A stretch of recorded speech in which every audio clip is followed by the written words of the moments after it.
यदि आप भी रोज कुछ नया सीखना चाहते हो तो चैनल को अभी सब्सक्राइब करो। Welcome to Nexus. You are watching episode number 4।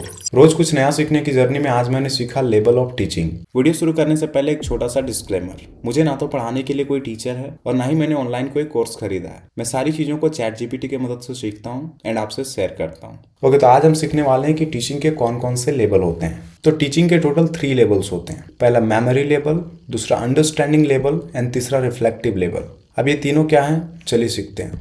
Memory level of teaching का मतलब है टीचिंग का सबसे बेसिक लेवल। कॉन्सेप्ट से यहाँ बच्चों को कोई मतलब नहीं होता, यहाँ बस फैक्ट्स को याद कर लो, रट लो, इनफ है।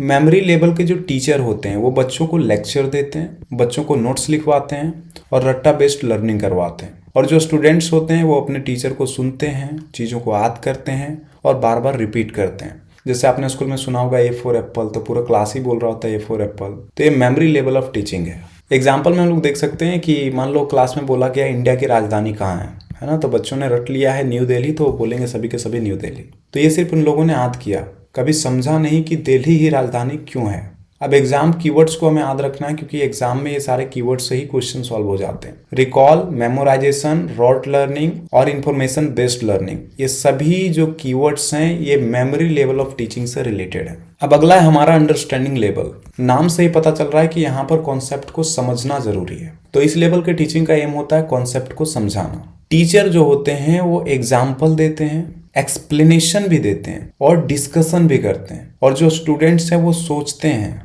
समझते हैं और कॉन्सेप्ट को अप्लाई भी करते हैं। एग्जाम्पल में आप देख सकते हो कि दिल्ली कैपिटल क्यों है। इस बात पे ये बच्चा सोचेगा, समझेगा, टीचर इनको अंडरस्टैंड करवाएंगे कि यही कैपिटल क्यों है। एग्जाम कीवर्ड्स में हम लोग याद रखेंगे explanation, meaning, interpretation and application.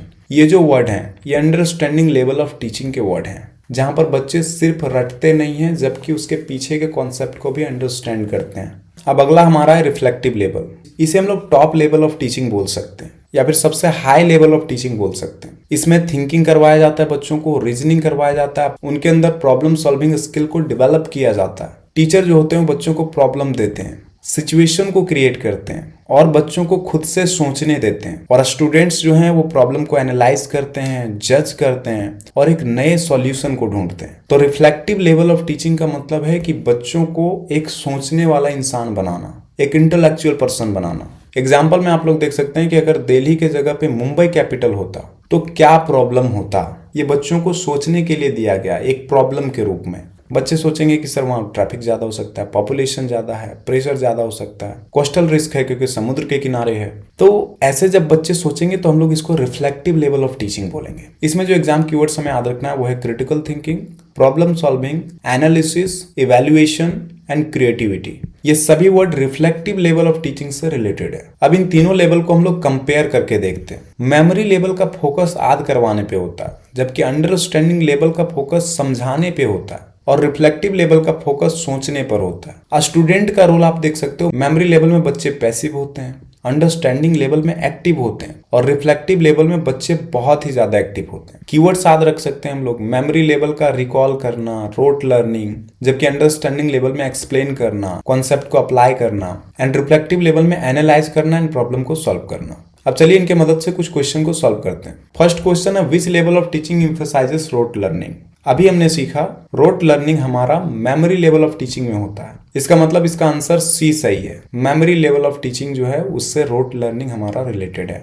Next question हमारा है development of critical thinking is the objective of. Critical thinking कौन से लेवल ऑफ टीचिंग का ऑब्जेक्टिव होता है। तो अभी हमने सीखा था critical thinking reflective level of teaching में हमें दिखता है, तो इसका आंसर हो जाएगा सी, रिफ्लेक्टिव लेवल। अब हम लोग देखते हैं कि इफेक्टिव टीचिंग का रास्ता क्या होता है। तो सबसे पहले हम लोग मेमोरी लेवल ऑफ टीचिंग करते हैं, मतलब बच्चों को कॉन्सेप्ट को समझाते नहीं है, बस याद करवा देते हैं कि भाई याद कर लो कैसे भी करके। फिर धीरे धीरे हम उनको कॉन्सेप्ट को समझाना शुरू करते हैं एंड जब वो समझने लगते हैं खुद से तब हम लोग उन्हें रिफ्लेक्टिव लेवल ऑफ टीचिंग देते हैं, मतलब उन्हें अब प्रॉब्लम को सॉल्व करने देते हैं। नए सिचुएशन को दिया जाता है जिससे बच्चों का प्रॉब्लम सॉल्विंग स्किल बढ़ता है। तो इसलिए हमें इफेक्टिव टीचिंग करने के लिए पहले मेमोरी लेवल से शुरू करना चाहिए, फिर अंडरस्टैंडिंग लेवल पे जाना चाहिए एंड देन रिफ्लेक्टिव लेवल पे जाना चाहिए। अब मैं आपको आज के सारे कॉन्सेप्ट को समराइज करके बताता हूँ। आज हमने सीखा कि टोटल 3 लेवल ऑफ टीचिंग होता है, जिसमें पहला हमारा मेमोरी लेवल ऑफ टीचिंग होता है। हम बस बच्चों को याद करवा देते हैं कॉन्सेप्ट को, उसको समझाने का जरूरत नहीं है, बस किसी तरह से रट्टा मरवा देते हैं। अगला हमारा अंडरस्टैंडिंग लेवल ऑफ टीचिंग होता है, जिसमें हम लोग बच्चों को कॉन्सेप्ट को समझाते हैं। एंड उसके बाद हमारा रिफ्लेक्टिव लेवल ऑफ टीचिंग होता है, जिसमें हम लोग बच्चों को प्रॉब्लम सॉल्विंग स्किल सिखाते हैं, उन लोगों के क्रिटिकल थिंकिंग को डेवलप करते हैं। So that's it for today guys. Thank you so much for watching Nexus. See you in the next episode. जय हिंद, जय भारत।